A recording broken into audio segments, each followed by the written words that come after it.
Good morning વિદ્યાર્થી મિત્રો। આજે ધોરણ 1 વિષય છે હિન્દી। હિન્દીની અંદર આપણે જોઈ રહ્યા છીએ મૂળાક્ષર ફ। કયું જોઈ રહ્યા છે? મૂળાક્ષર ફ। અહીંયા જોવા મળે છે મૂળાક્ષર ફ। ગયા લેક્ચરમાં આપણે જોઈ ગયા।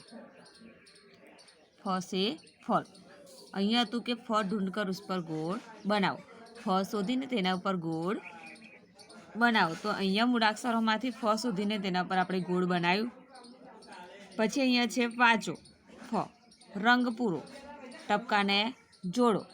અહીંયા આપણે તો પઢો ઓર લીખો, વાંચો અને લખો। તો અહીંયા આપણે મૂળાક્ષર ફ જોયો, તો એના આધારિત આપણે ઘણા બધા આગળ આપેલા છે એ આપણે જોઈશું। કે અહીંયા જુઓ, ફ को फ से शुरू होने वाले चित्रों से जोड़ो। ફને ફથી શરૂ થતા ચિત્રો સાથે જોડો। તો અહીંયા આપેલું છે ફ, બરાબર। અહીંયા ફ આપેલું છે, જોવા મળે છે। અહીંયા ઘણા બધા ચિત્રો આપેલા છે।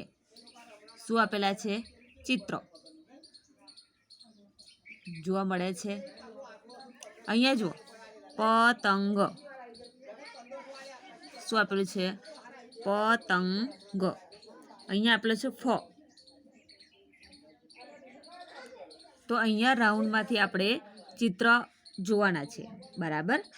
જે ચિત્ર ફથી શરૂ થતું હોય, આ જે ફ છે એને ફથી શરૂ થતા ચિત્ર સાથે શું કરવાનું છે? જોડવાનું છે। તો અહીંયા આપેલું છે પતંગનું ચિત્ર। શેનું આપેલું છે? પતંગ। તો એ કયા મૂળાક્ષરથી શરૂ થાય છે? શેનાથી શરૂ થાય છે? તો પથી શરૂ થાય છે। પથી શરૂ થતું ચિત્ર છે, એટલા માટે એ ચિત્રને આપણે ફને એ ચિત્ર સાથે જોડીશું નહીં। અહીંયા આપેલું છે ફકીર। શેનું ચિત્ર આપેલું છે? ફકીરનું અહીંયા ચિત્ર આપેલું છે। તો અહીંયા ફકીરનું ચિત્ર આપેલું છે, તો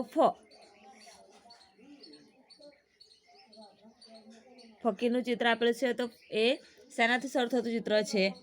તો ફથી શરૂ થતું ચિત્ર છે। શેનાથી? ફથી શરૂ થતું ચિત્ર છે। તો અહીં આપણે ફને એ ચિત્ર સાથે શું કરવાનું? જોડી દેવાનું।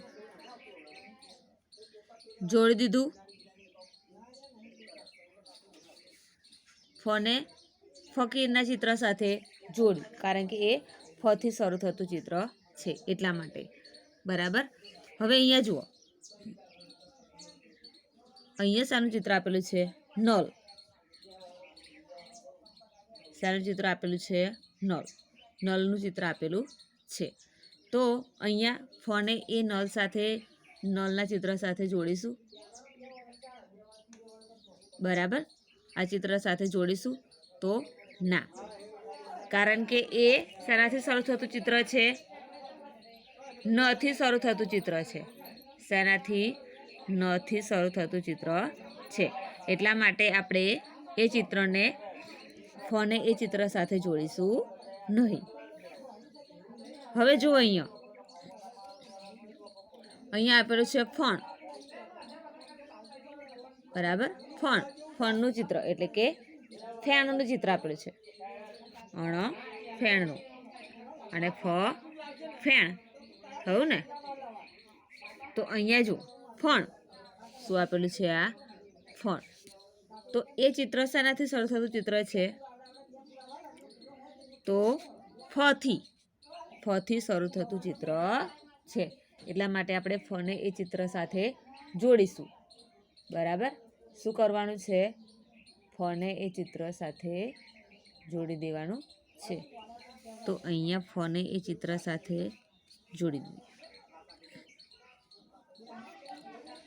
જોડી દીધું।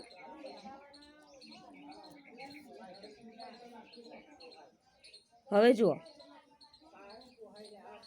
અહીંયા શાનું ચિત્ર આપેલું છે? શાનું ચિત્ર આપેલું છે અહીંયા? તો દર્પણ। દર્પણનું ચિત્ર આપેલું છે। દર્પણ એટલે ખાપ। દર્પણ એટલે શું? ખાપ। તો અહીંયા દર્પણ આપેલું છે, તો એ ચિત્ર શેનાથી શરૂ થતું ચિત્ર છે? દ થી. શેનાથી? દ થી શરૂ થતું ચિત્ર છે. એટલા માટે આપણે ફને એ ચિત્ર સાથે જોડીશું નહીં. બરાબર? ફને એ ચિત્ર સાથે જોડીશું નહીં. અહીં આપ્યું છે ફળ. ફળનું ચિત્ર આપેલું છે. શેનું ચિત્ર આપેલું છે? ફળ. ફળનું ચિત્ર આપેલું છે. તો એ ચિત્ર શેનાથી શરૂ થતું ચિત્ર છે? ફ થી. શેનાથી? મૂળાક્ષર ફ થી શરૂ થતું ચિત્ર છે. એટલા માટે આપણે ફને એ ચિત્ર સાથે શું કરવાનું? જોડવાનું છે. તો અહીંયા આપણે આ ફ આપેલો છે એને ફળના ચિત્ર સાથે જોડી દઈએ.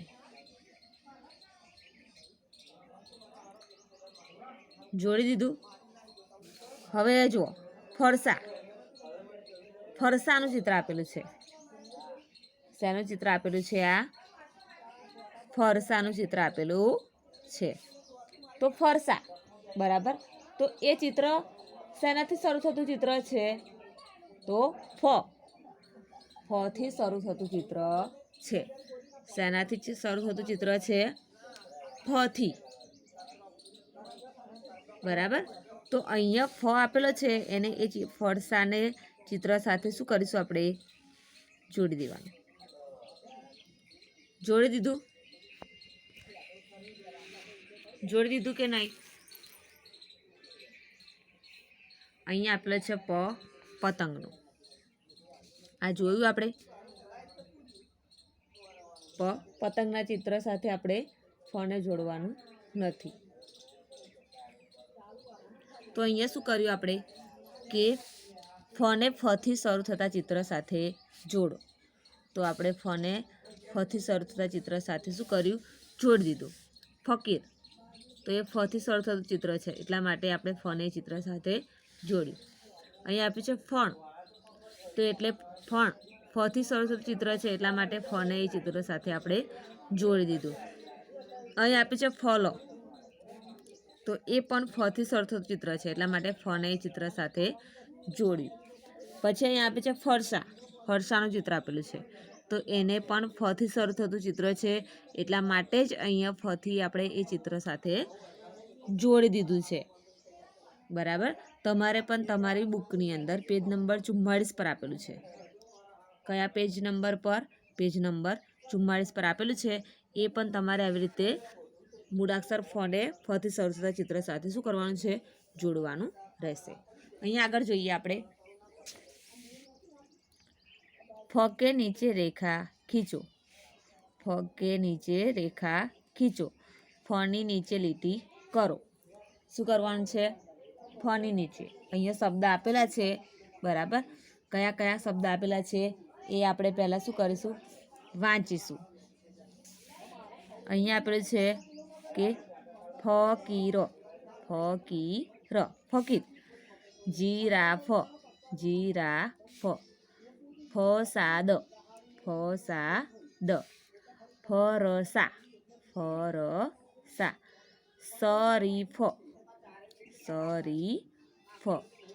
ફર્ક. ફર્ક. ફર્ક. બરાબર? શું કયું શબ્દ છે અહીંયા? ફર્ક. હવે જુઓ અહીંયા શું કહ્યું છે કે ફની નીચે લીટી કરો. તો અહીંયા જે શબ્દ આપણે વાંચ્યા એની અંદરથી આપણે ફની નીચે શું કરવાનું છે? લીટી કરવાની છે. બરાબર? તો અહીંયા આપણે છે ફકીર. ફકીર. તો અહીંયા ફની નીચે લીટી કરીએ. પછી અહીંયા આપે છે જીરાફ. જીરાફ. તો અહીંયા ફની નીચે લીટી કરીશું. પછી અહીંયા આપે છે ફસાદ. ફસાદ. તો અહીંયા ફની નીચે લીટી કરીએ. પછી અહીંયા જુઓ ફરસા. ફરસા. તો અહીંયા પણ આપણે ફની નીચે લીટી કરીશું. પછી અહીંયા જુઓ શરીફ. શરીફ. તો અહીંયા ફની નીચે કરીએ લીટી. ફર્ક. ફર્ક. તો અહીંયા ફની નીચે લીટી કરીશું. બરાબર? અહીંયા શું કર્યું આપણે? ફની નીચે લીટી કરો. તો અહીંયા આપણે ફની નીચે લીટી કરી દીધી, કરી કે નહીં? બરાબર. હવે અહીંયા જુઓ નીચે, અહીંયા આપ્યું છે ફસે અલગ વર્ણ પર ચોકડી કરો. ફસે અલગ વર્ણ પર ચોકડી કરો. ફથી શરૂ થતા ચિત્ર ઉપર ચોકડીની નિશાની કરો. બરાબર. ફથી જુદા અક્ષર ઉપર ચોકડી કરો. ચોકડીનું નિશાન કરવાનું છે. કેવા અક્ષર પર? તો ફથી અલગ વર્ણ પર. બરાબર. ફથી અલગ વર્ણ પર આપણે શું કરવાનું? ચોકડીની નિશાની કરવાની છે. તો અહીંયા જોઈએ કે અહીંયા કયા કયા મૂળાક્ષર પહેલાં આપેલા છે. બરાબર. તો અહીંયા આપણે છે પ, ફ, વ, ફ, ક, ફ, ખ, ગ, ફ, સ, સ, ફ, સ, મ, ફ. બરાબર. તો અહીંયા પ, તો એ ફથી જુદા પડતા અક્ષર છે. કેવો છે? જુદો અક્ષર છે. એટલે એના ઉપર શું કરીશું? આપણે ચોકડીની નિશાની કરીશું. અહીંયા આપેલો છે ફ, તો ફની પર આપણે ચોકડીની નિશાની કરવાની નથી.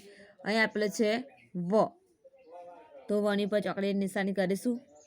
તો હા, કારણ કે એ ફથી જુદા પડતો અક્ષર છે એટલા માટે.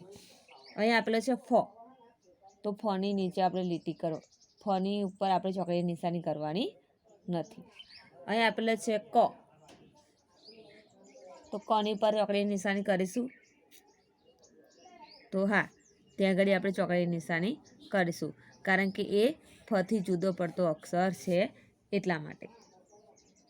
બરાબર. પછી અહીંયા જુઓ, અહીંયા આપેલો છે ફ, તો ફની પર આપણે ચોકડીની નિશાની કરીશું. તો ના, ફની ઉપર આપણે ચોકડીની નિશાની કરવાની નથી. અહીંયા આપેલો છે ખ, તો ખની ઉપર ચોકડીની નિશાની કરીશું. તો હા, ત્યાં આગળ આપણે ચોકડીની નિશાની કરીશું, કારણ કે એ ફથી જુદા પડતો અક્ષર છે. બરાબર. ફથી જુદો પડતો અક્ષર છે એટલા માટે. તો આપણે ફની ઉપર ચોકડીની નિશાની કરીશું. કરી. હવે અહીંયા આપે છે ગ, તો ગ પણ કેવો છે? ફથી જુદો અક્ષર છે, જુદો પડતો અક્ષર છે એટલા માટે આપણે ઘણી ઉપર શું પણ ગ ઉપર શું પણ કરીશું? ચોકડી કરીશું. તો ઘણી ઉપર પણ આપણે ચોકડીની નિશાની કરી દીધી. હવે અહીંયા આપે છે ફ, તો ફની ઉપર ચોકડીની નિશાની કરવાની નથી. અહીંયા આપે છે સ, તો સની ઉપર ચોકડીની નિશાની કરીશું. તો હા, સની ઉપર આપણે ચોકડીની નિશાની કરવાની છે, કારણ કે એ ફથી જુદો પડતો અક્ષર છે. બરાબર. તો કરી અહીંયા ચોકડીની નિશાની. પછી અહીંયા જુઓ, અહીંયા આપે છે સ, તો સની પર આપણે ચોકડીની નિશાની કરવાની છે.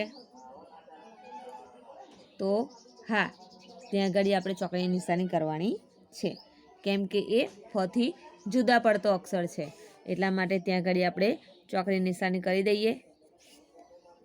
કરી અહીંયા આપણે ચોકડીની નિશાની.